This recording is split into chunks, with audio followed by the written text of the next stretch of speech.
Vamos a comentar sobre una medida que está en el tapete, el gobierno la ha propuesto y el grupo del Partido de Liberación Nacional pareciera haberla aceptado casi en su totalidad, y es que el gobierno necesita recaudar más impuestos. ¿Pero cuáles son? Son impuestos sobre la parte más dolorosa de las personas, lo que las personas no pueden evitar. Uno, el aguinaldo, porque es muy fácil capturarlo, el aguinaldo, muy fácil capturarlo allá. Porque ahí lo que quiere el gobierno simplemente es recibir más recursos. Es una medida que uno llamaría de voracidad fiscal. También le pondrían impuestos a las medicinas y también a la educación. De nuevo, usted no los puede evitar del todo. Hay otra propuesta que es elevar el impuesto a los excedentes que dan las asociaciones solidaristas y las cooperativas. También hay para las personas un impuesto sobre los activos. Sí, si uno tiene una casa, le cobran el impuesto sobre el valor de la casa, con independencia de si la debe o no la debe, porque es sobre el activo. Para las empresas proponen un impuesto sobre el patrimonio, que técnicamente es los activos menos lo que deban, que es el saldo del patrimonio. Pero en todo caso, como vemos, son áreas muy sensibles, porque lo que el gobierno quiere es recaudar dinero. Y entonces tiene que ponerlo sobre cosas que la gente no puede escaparse. Es la única manera que lo hagan.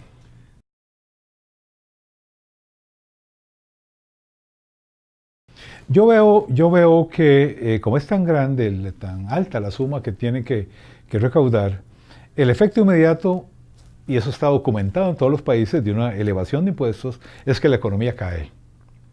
En realidad la economía cae por aumento de los impuestos, o también si el gobierno recorta el gasto, también hay una caída de la economía. Pero es más grande la caída de la economía por aumento de impuestos. Es una medida de mejor calidad el bajar el gasto en el mismo monto.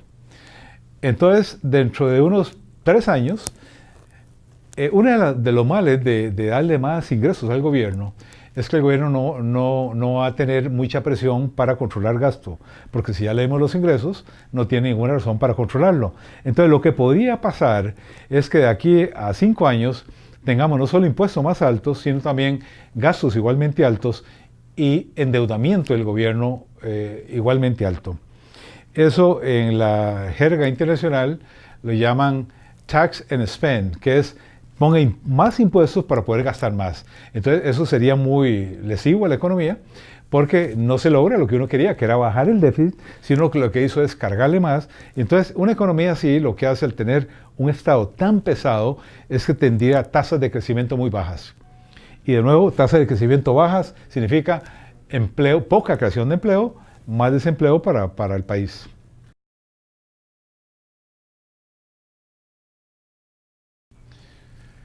El movimiento libertario es consciente de que hay un déficit fiscal, que hay un hueco, que el gasto es más grande que los ingresos.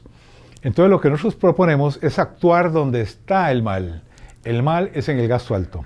Entonces hay que controlar el gasto, hay que revisar programas duplicados, hay que asegurarse que hay rendición de cuentas para asegurar que haya eficacia. Entonces la primera gran medida es control de la eficiencia del gasto, y ahí se logra bajar. La segunda medida es indirecta. Al no imponer un impuesto a las familias costarricenses, la economía crece más que de otra manera. Si la economía crece, y lo hemos visto en Costa Rica, cada vez que la economía crezca a tasas mayores al 5% en términos reales, los ingresos del gobierno mejoran. De modo que eso es lo que nosotros queremos. Que el gobierno, si tiene que tener más recursos, que sea porque la economía es grande. De nada nos sirve tener el 50% de una pizza chiquitita. Es mejor tener el 10% de una pizza familiar. Eso es lo que nosotros estamos queriendo hacer, que la economía crezca tanto que, a pesar de que las tasas son relativamente bajas, por eso es que creció, lo que le llega, la tajada que le llega al gobierno sea más alta que de otra manera.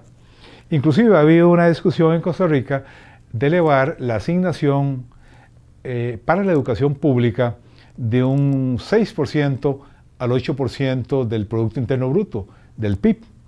Pero es mejor un 7% de una economía que crece altamente que un 8% de una economía estancada.